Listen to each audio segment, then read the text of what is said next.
তিনটা সময় এরকম রহিয়াছে যেই সময় নামাজ পড়া মাকরুহে তাহরিমি, প্রায় হারামের কাছাকাছি। একটা হলো সূর্যোদয়, সূর্য অস্ত এবং দ্বিপ্রহর। এই তিনটা সময় নামাজ পড়া আমাদের জন্য আল্লাহ রসুল নিষেধ করেছেন।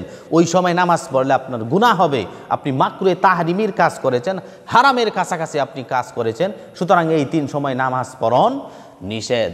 সূর্যোদয়, যেই সময় সূর্যটা উঠতেছে, পূর্ব আকাশ থেকে সূর্য উঠতেছে, সূর্যের রং হলুদ বর্ণ হয়ে গিয়েছে, অর্থাৎ সূর্য ওঠার পর থেকে নিয়ে এশরাকের অক্ত হওয়ার আগ পর্যন্ত এই সময় নামাজ পড়া হলো মাকরু সময়। অর্থাৎ সূর্য উঠতেছে, সূর্যের হলুদ বর্ণ এখনও রয়ে গিয়েছে, আপনি নামাজ পড়তেছেন, আপনার নামাজ হবে না, আপনি মাকরু কাজ করতেছেন, আপনি হারামের কাছাকাছি কাজ করতেছেন। যখন সূর্যের হলুদ বর্ণ দূর হয়ে যাবে তখন আপনি নামাজ পড়তে পারবেন। এই জন্য মুহাদ্দিসিনে কেরাম বলেন, সূর্যের হলুদ বর্ণ দূর হতে অন্তত 20 মিনিট সময় রাখে, সূর্য ওঠার 20 মিনিট পর আপনি নামাজ পড়তে পারবেন। এশরাকের রক্ত আপনি যেই সময় হয় ওই সময় আপনি নামাজ পড়েন, আপনার কোনো সমস্যা হবে না। সূর্যোদয়, সূর্য অস্ত, সারাদিন সূর্যটা যখন পশ্চিম আকাশে যায়, যখন অস্তমিত হয়, ওই সময় নামাজ পড়াও নিষিদ্ধ। এখন সূর্য অস্ত যেতেছে। এবং 3 নাম্বার হলো দ্বিপ্রহর, ঠিক মাথা বরাবর আপনার সূর্যটা হইয়াছে, ওই সময় আপনি নামাজ পড়া মাকরুহের কাজ, নিষিদ্ধ সময়। কেন?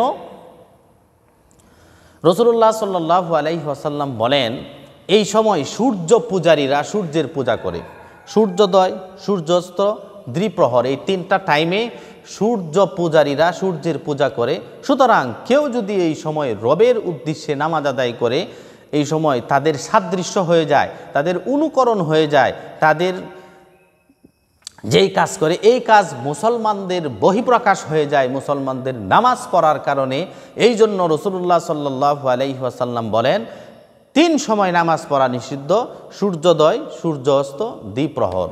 আমাদের সকলকে এই 3টা টাইম বেঁধে রেখে নামাজ আদায় করার তৌফিক দান করুক, সকলে বলি আমিন। ওই সময় তেলাওয়াতের সেজদাও করা নিষেধ, জানাজার নামাজ পড়াও নিষেধ, ওই সময় কাজা নামাজ পড়াও নিষেধ। আমাদের সকলকে বোঝার তৌফিক দান করুক, সকলে বলে আমিন।